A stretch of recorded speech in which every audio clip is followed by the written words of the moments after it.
Hey folks, Kevin here. Well, it's January 13th, 2020, and I used to grow sweet potatoes in jars, getting them started. One of the things I'd like you to look at in the video that you're seeing right now is the shape of the leaves. These are the same species of sweet potatoes, same cultivar, but I'm going to show you a little bit of a difference in a few minutes. Now, I used to grow these sweet potatoes in jars with toothpicks like everybody shows on the internet, and that got to be too cumbersome and it's too much slime and disgustingness. So I started putting them in the trays and just keeping a small amount of water in the trays.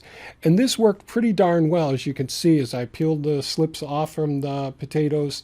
They, for the most part, looked really good. And a couple of years ago, I posted a video about growing sweet potatoes in perlite. And this system really worked out extremely well, and I got lots of hits on it on YouTube. And this is part of the footage that I shot at that time. Now, there's no soilless mixture below this perlite. It's just about 2 inches of perlite.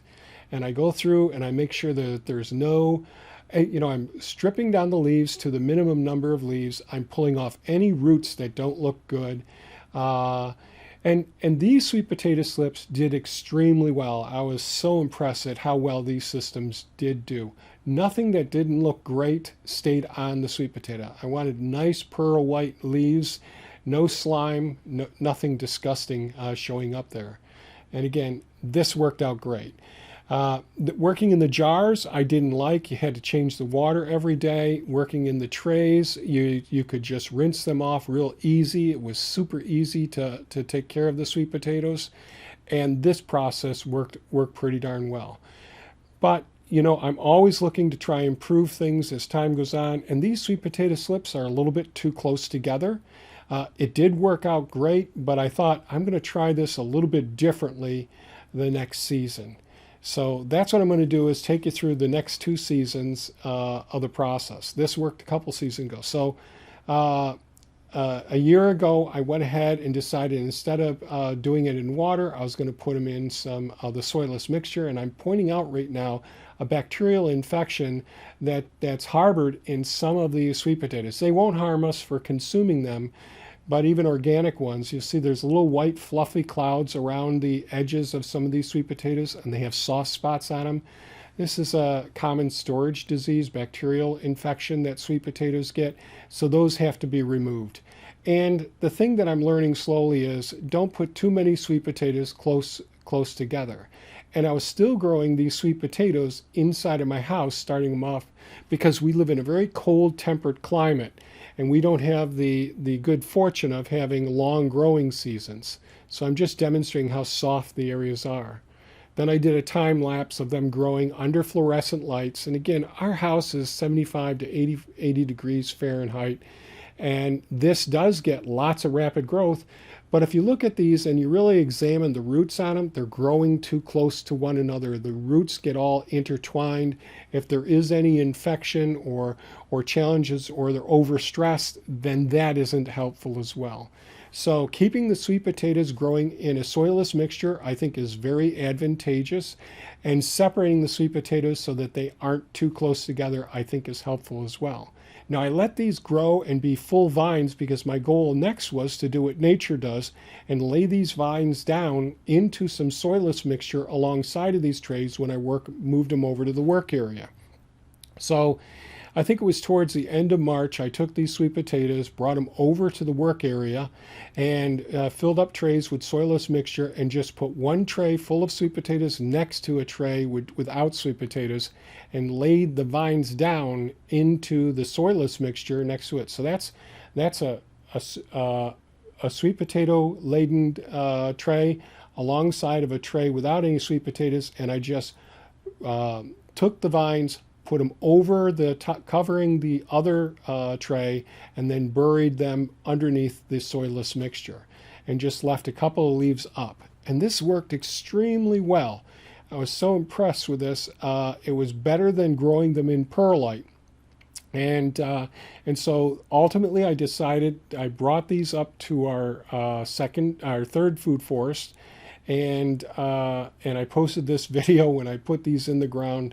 And the root structure along these vines is just amazing, super strong, lots and lots of root development, just like you'd get in nature in a really nice, warm, beautiful climate.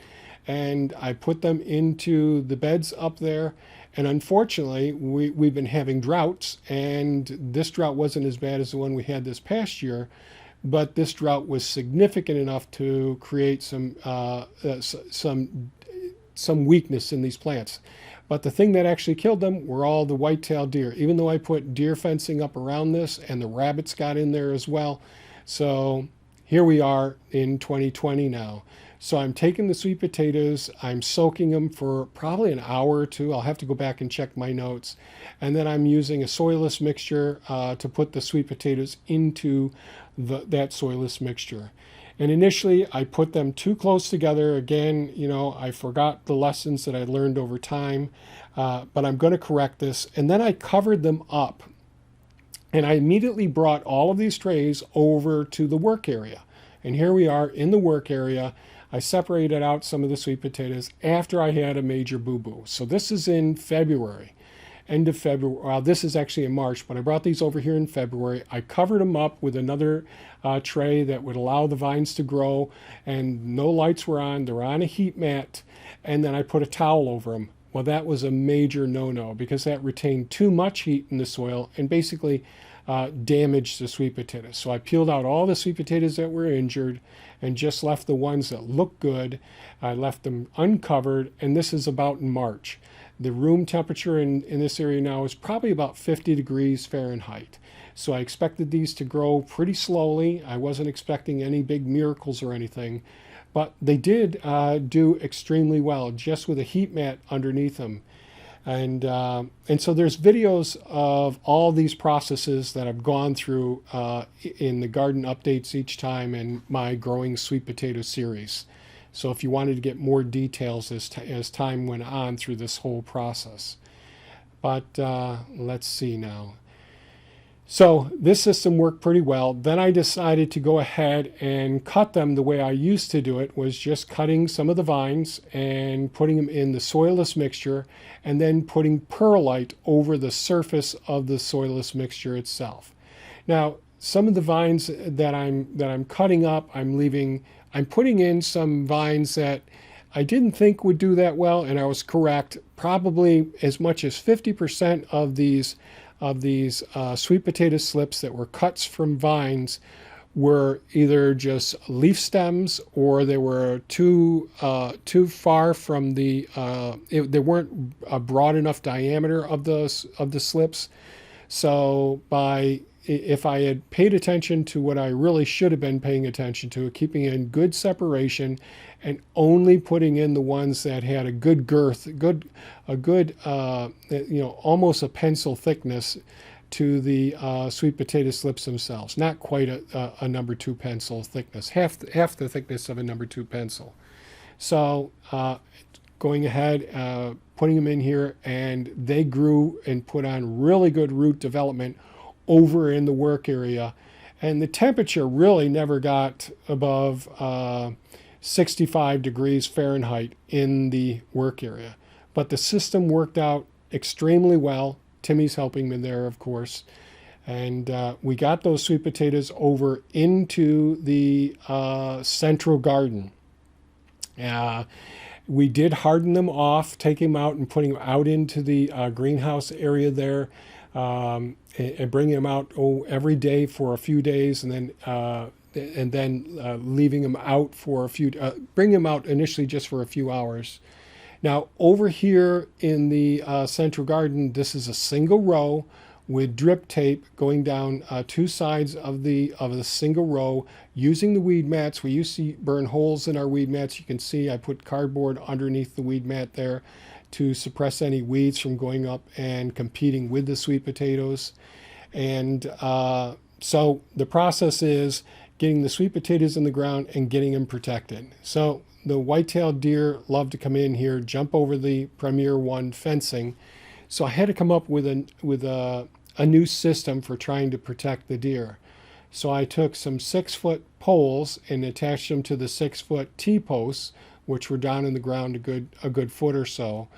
And then I put some paracord wrapped through some plumbing fixtures, some PVC plumbing fixtures, T valves.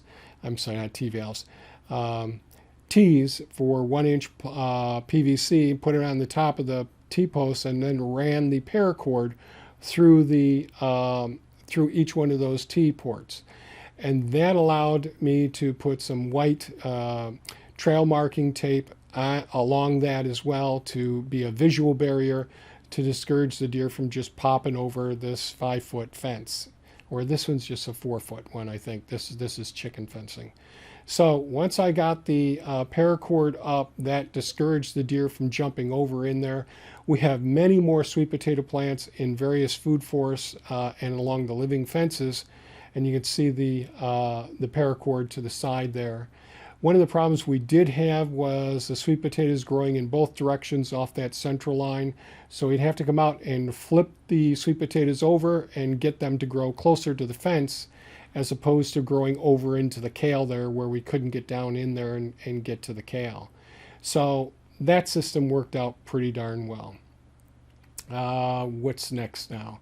Okay, harvesting the sweet potatoes. So we had a frost around September 22nd, a pretty heavy one. You can see a lot of the vines there are nice and black there, and so I just rolled them over, all the sweet potatoes, so I can see where the vines are coming out from the surface of the soil. I use my very heavy shears, and I cut those off. Really, this is the best pair of shears I've gotten. They work extremely well cutting through these thick vines. So that's September 24th, coming out and cutting back the vines. Then I go back and pull back the weed mat and pull back the drip tapes that are here. I turned off the drip irrigation 2 days before I was going to do this because we wanted the soil to be fairly dry, and it looked like we'd be getting some rain in the next couple of days. But we had a pretty hot fall this year. So pulled back all of the weed mats and then came down with my, I call it my potato fork, and started working and digging up the sweet potatoes. And I got several of our bins of the sweet potatoes going through this process. So this process is, I think, is pretty important besides getting the sweet potato slips started and all. Remembering to, after your frost, if you get heavy frost and all, that can really sour the taste of the sweet potatoes. So if you get it after your first couple of light frosts and you see the vines and the leaves turning black, turn off the drip irrigation and start harvesting those sweet potatoes within a couple of days. So the next process I go through is we'll be doing some dry rubbing of each one of these sweet potatoes. So I like to have the sweet potatoes in these bins for a couple of days in a very well ventilated area, and keeping them out of any moisture at all because I don't want to get the sweet potatoes wet. And let the surface of the sweet potatoes dry out some so that I can gently rub the dirt off of them with my gloves and snap off any of the tiny little roots that are there as well. At the time that I'm digging them up here, I'm digging off any of the big roots that are attached to them. So the next thing we need to think about, because I'm going to be dry rubbing them pretty soon, is we need to cure these sweet potatoes. And curing it needs to be done before storing so that we can heal any wounds that are in the sweet potatoes. We sort out anything that we've lanced when we've been digging them up or that have been damaged. Those are ones we can cook pretty soon. The curing process helps to transform some of the hard starches to sugars, to make them really, really sweet.